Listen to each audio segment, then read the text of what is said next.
What's up mga ka-farmer? Good morning po. Magandang umaga sa inyong lahat dyan sa nanonood sa aking video mga ka-farmer. So ang video pala natin mga ka-farmer ngayon ay mag-aayos tayo ng sirang grass cutter mga ka-farmer.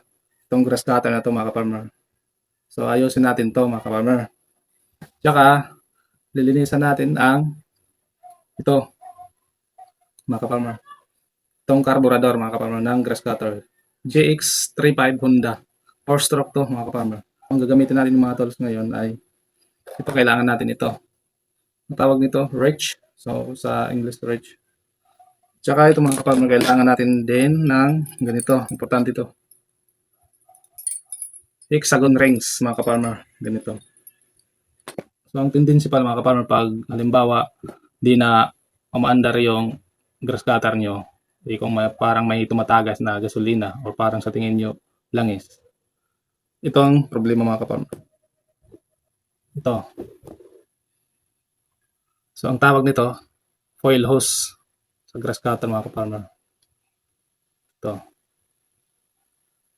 Itong kadalasan nasisira mga ka-farmer.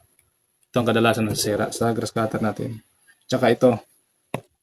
So, ang tawag nito mga ka-farmer ay primer valve. So, saan kaya ito linalagay? Ang linalagay nito mga ka-farmer sa carburetor o carburetor. Ito mga ka-farmer. So, ito din ang kadalasan nasisira mga ka-farmer sa ating grass cutter. Ito, kasi mas madali ito mabutas. Ito. Pag butas na to, pag tumagas na din to, wala na, di na akyat yung gasolina niya. Kaya di na yan andar talaga mga ka-farmer. So, ito. So, yun mga ka-farmer. Simulan natin. So, yun mga ka-farmer. Ito yung ayusin natin.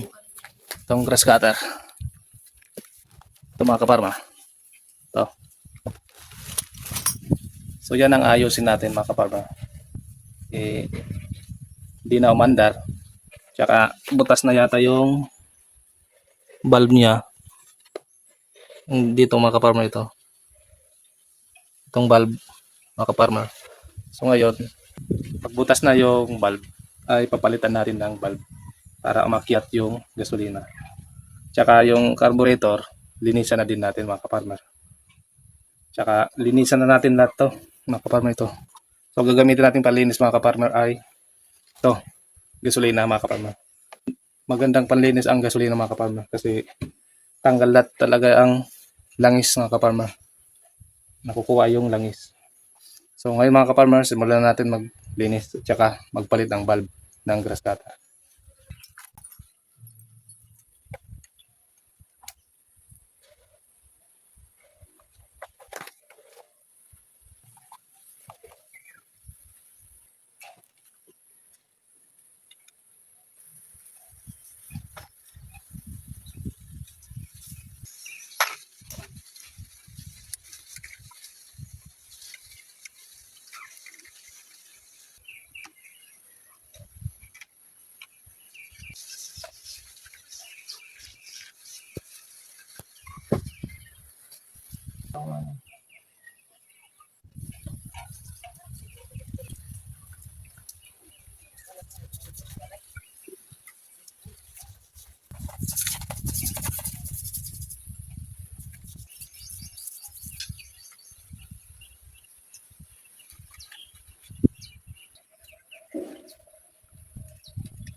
Sira na yan.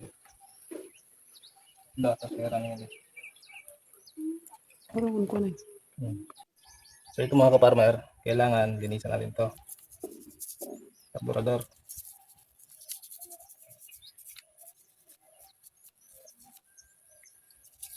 So linisan natin ito mga ka-farmer kasi nababara. Madalas mabara yung carburetor. Tsaka bubuksan natin mga ka-farmer ito. Kasi kunin natin to, itong valve na to. Tulad ng ganito. Kasi butas na, sira na mga ka-farmer. So papalitan natin ng bago mga ka-farmer. So bubuksan natin. Ito mabilis masira mga ka-farmer kasi Sa grass cutter natin, ito yung madalas masira. Tsaka yung ganito. Ito talaga mabilis masira, ito, tsaka ito. Plastic lang kasi mga ka-farmer. So, kung mayroon kayong grass cutter na hindi na mandar, tsaka sa tingin nyo butas na yung bulb niya, tsaka ito tumatagos na dito, yan lang yung palitan nyo. Ito mga ka-farmer, oh.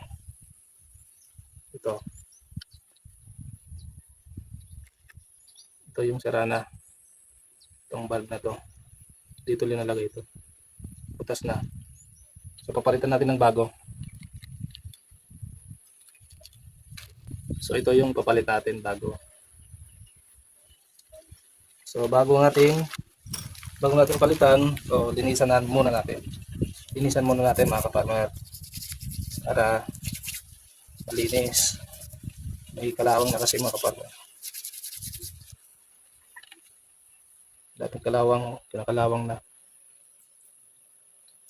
Ito din yung kadalasan na nababara. Hindi na umakyat yung gasolina mga ka-farmer. Dapat pag may grass cutter kayo mga ka-farmer, dapat alaga kayo sa linis ng carburetor mga ka-farmer.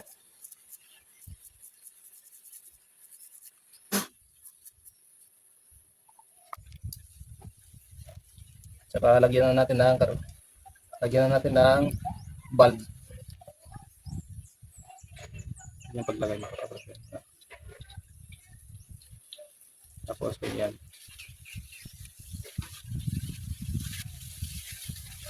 Dapat nakalapat ito mga ka-farmer. Ngayon, hindi na natin papalitan ng ganito yung hose kasi pwede pa naman to, walang butas. Problema lang ito, pinalitan lang natin ng bulb, kaya pwede na to. Balik na natin mga ka-farmer.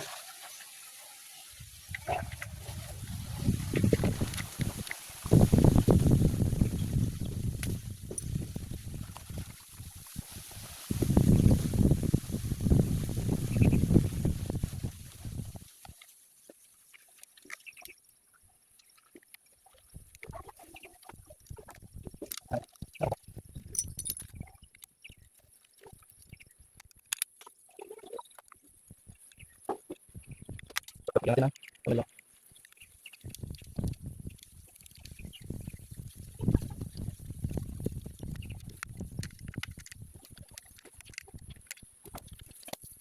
Lagyan natin ng tulo.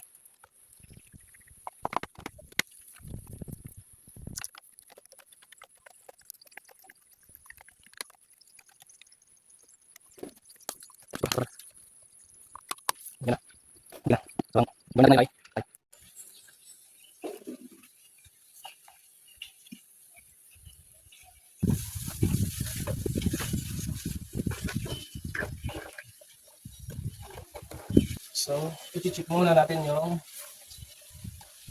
oil niya. Baka wala ng oil. Tignan natin. So, marami pa. Tignan natin lagyan, marami pa.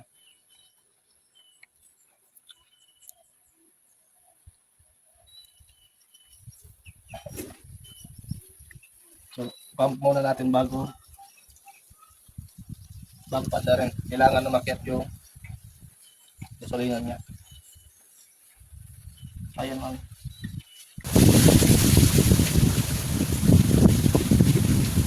Subukan na natin.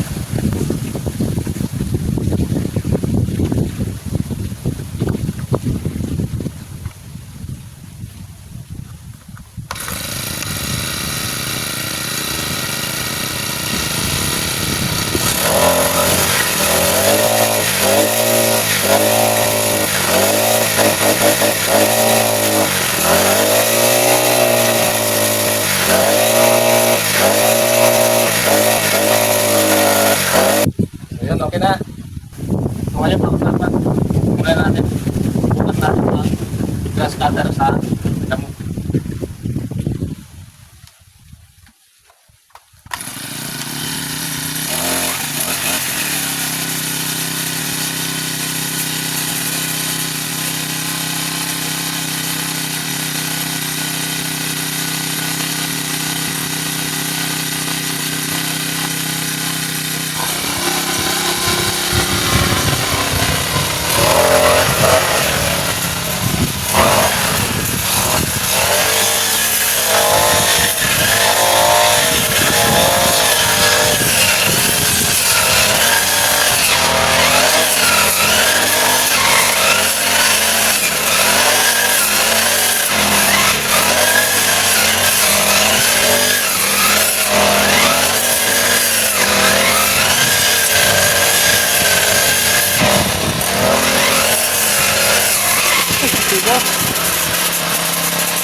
So yun nga mga kaparmer, sa wakas naayos din natin yung grass cutter.